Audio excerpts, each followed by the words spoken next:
作为一名咖啡烘焙师，可以不懂如何种植与处理咖啡，但是需要知道各种特殊处理法的加工流程，例如厌氧、二氧化碳、热冲击、双重发酵、红酒日晒、酵母浸渍、酵素水洗等。最近几年，精品咖啡市场已经从产区风味转向了处理法驱动的时代。这些处理法通过控制微生物代谢和酶促反应，极大地拓宽了咖啡的风味边界。厌氧发酵，将咖啡樱桃或去皮后的咖啡豆放入密封不锈钢罐或塑料桶中，排出氧气，此时乳酸菌成为优势菌种。这种处理法风味极其浓郁，通常带有明显的酒香、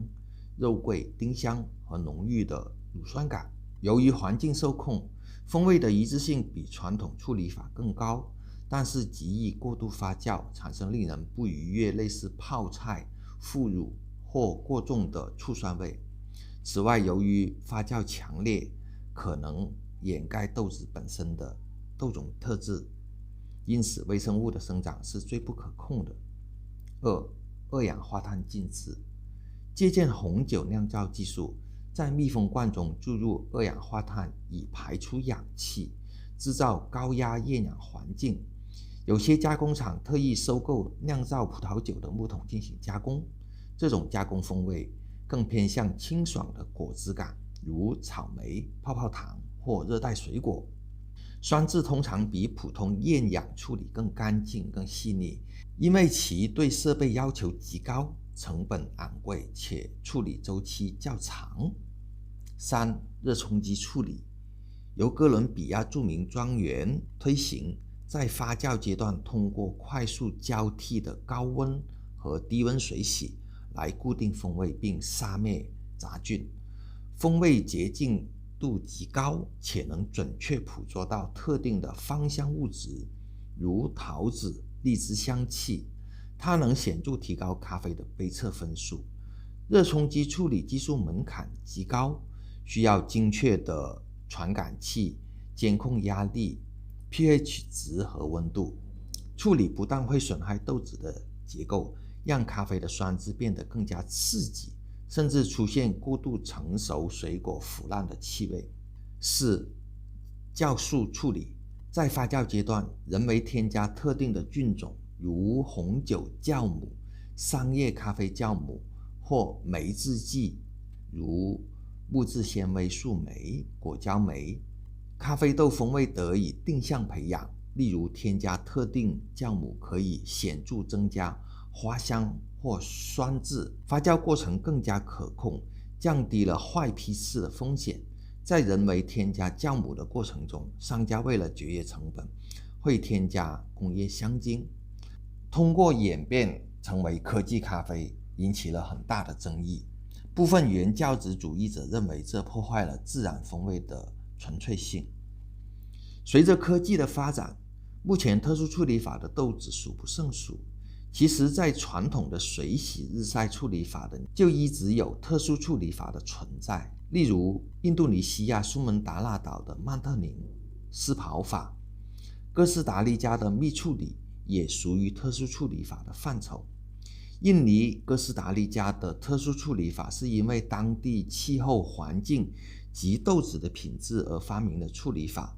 到了如今，全球的特殊处理法都是为了增加咖啡豆的经济效益而研发的处理法。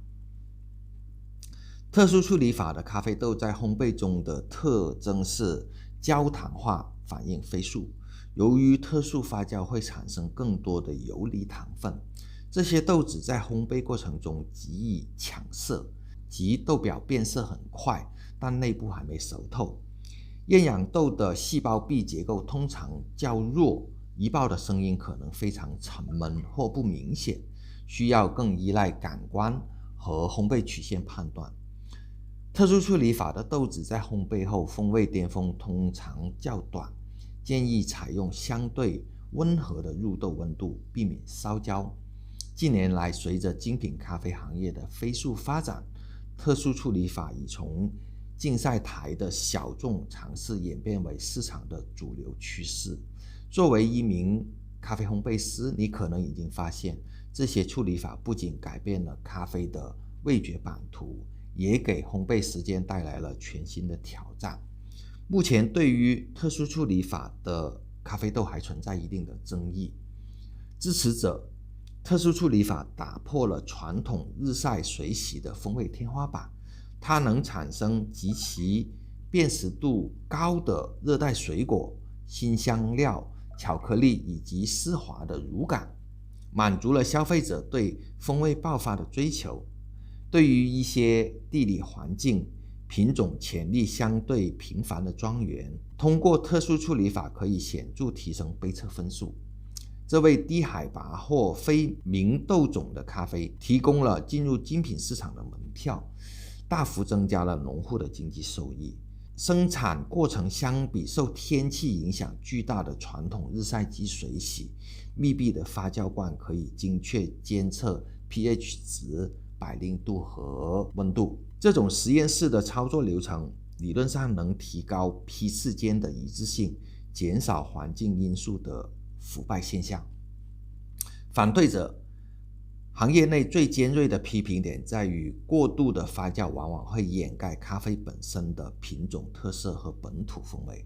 当埃塞俄比亚与哥伦比亚的豆子都呈现出了相同的厌氧肉桂味时，咖啡的独特性便遭到了稀释。增味与发酵的界限模糊是目前最大的行业痛点。部分生产商在不公开的情况下添加人工香精或化学添加剂，这不仅涉及食品安全，更挑战了精品咖啡追求的自然纯粹的底层逻辑。特殊处理法有时被用来掩盖生豆的缺陷，如霉味或陈味。这种做法会导致生豆品质的不可持续性，且往往伴随着更快的风味衰减。研究表明，部分特殊处理法在烘焙后的2周内，香气会发生剧烈坍塌。关于咖啡特殊处理法不懂，观众们是怎么认为的呢？欢迎留言区评论。这期咖啡烘焙基础知识的视频就到这里。如果你喜欢本视频号的内容，请点击关注并转发，谢谢。